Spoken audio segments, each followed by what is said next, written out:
সুশীল সমাজের ব্যক্তিরা যারা বলছে সরকারের ভুল কেন ধরেন, ভাই আপনারাই এককালে আওয়ামী সরকারের কোনো ভুল ধরার সাহস রাখতেন না। সুশীল সমাজের নাগরিকরা যারা বলছেন যে এই সরকারকে 6 বছর সময় দেন, তারা সময় নিয়ে কাজ করবে, ভাই আপনাদের জন্য বলছি এই সরকারকে আপনারা বসান নাই, গুলি খেয়ে রক্ত দিয়ে আমরা বসিয়েছি। এই সরকারের যদি 6 বছর থাকতে হয়, আমরা বলবো 6 বছর থাকতে হবে কিনা।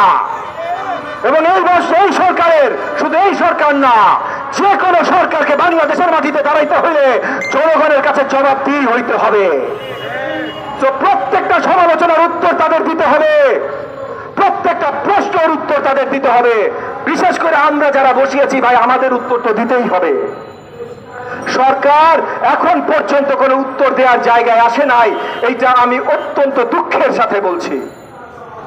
আমাদের সাথে এখনো আলোচনায় বসে নাই, না বসলো আমাদের সাথে আলোচনায়। আমি বুঝছি তো ভাই, হাসিনা সরকার 15.5 বছর ধরে প্রোপাগান্ডা চালিয়েছে যে যারা রাজনীতি করে তারা দুষ্কৃতিকারী। ঠিক আছে ভাই, আমরা রাজনীতি করি, গুলি আমরা খাই, রক্ত আমরা দেই, প্রত্যেকবার জনগণের কোনো প্রয়োজন হইলে রাজপথে আমরা থাকি, তবুও মাইনা নিলাম ভাই আমরা দুষ্কৃতিকারী। বললো না আমাদের সাথে কথা, কিন্তু জনগণের সাথে তো কথা বলো। জনগণের সাথে ভোট ছাড়া কথা বলতে পারবা না, ভোট দিতে সময় লাগবে, ঠিক আছে, ক্যামেরার মধ্যে তো কথা বলো। প্রত্যেক দিন ডাক দাও ক্যামেরাদের, এই যে আমার মিডিয়া ভাই বোনদের, তাদের ডাক দাও, ডাক দিয়ে পরিষ্কার করে তাদের বলো এইটাতে দেরি কেন হচ্ছে, এটা কেন করলো, এটা কেন করলো না, সবকিছুতে এত রহস্য কেন, নির্বাচন কবে হবে এত রহস্য কেন, সরকার কি করছে, কমিশন কি করবে এত রহস্য কেন, সব জায়গায় রহস্য কেন।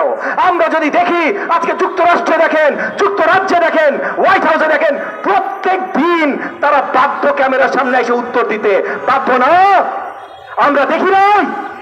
এই যে হোয়াইট হাউসের স্টেট ডিপার্টমেন্টে আমাদের জার্নালিস্টরা যা প্রশ্ন করেছে হাসিনা সরকারকে সাপোর্ট কেন দেন, আমরা দেখি নাই? তাইলে আমরা যখন নতুন নির্দলীয় সরকার বসিয়েছি সংস্কার করার জন্য, তারা এতটুকু উত্তর দিতে পারবে না? এইটা আমরা আশা করতে পারি না? রক্তের বন্যা বলে দিয়েছি। জুলাই আগস্টের আন্দোলনের কথা যদি আসেন, আমার ছাত্র ভাইয়েরা আজকে বলেছে 17.5 কোটি বাংলাদেশের জনগণ রক্ত দিয়েছে, সাহস করে সবাই দাঁড়িয়েছে। বাংলাদেশের মাটিতে 5ই আগস্ট যারা দাঁড়ানো ছিল দেখেছে ভাই, 17.5 কোটি জনতার মিনিমাম 15 কোটি রাজপথে ছিল 5 তারিখে। তাইলে এই আন্দোলন কারোর কুক্ষিগত আন্দোলন না।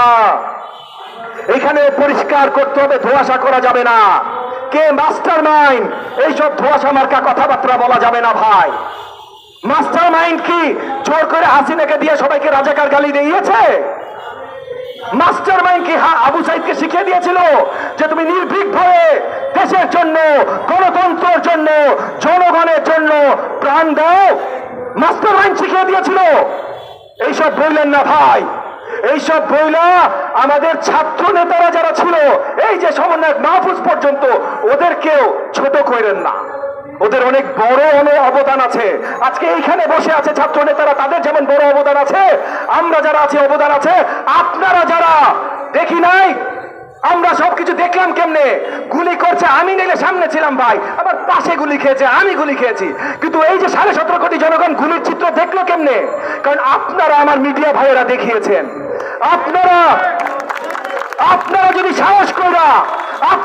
সাহস করে গুলি যখন নিক্ষেপ করছিল ওখানে দাঁড়ায় ছবি না তুলতেন, ভিডিও না তুলতেন, যদি তোয়াক্কা না করতেন যে গুলি লাগলে আমার গায়ে লাগবে কিন্তু আমি আজকে দেখাই ছাড়বো ইনশাআল্লাহ, এইরকম সাহসিকতা যদি আপনারা না দেখাইতেন, তাহলে ঘোড়ার ডিমের মাস্টার মাইন্ড হইতো আর ঘোড়ার ডিমের আন্দোলন হইতো। আমি সাধুবাদ জানাই আপনাদেরকে, আপনাদের সাহসিকতার জন্য। সবকিছু ধোঁয়াশা রাখা হবে না ভাই, পরিষ্কার করতে হবে, সামনে লক্ষ্য উদ্দেশ্য পরিষ্কার করতে হবে। আমি বিশ্বাস করি এখন দরকার সবার একসাথে দাঁড়ানোর। একসাথে দাঁড়াইতে হলে সরকারেরই দায়িত্ব সবাইকে ডাকা।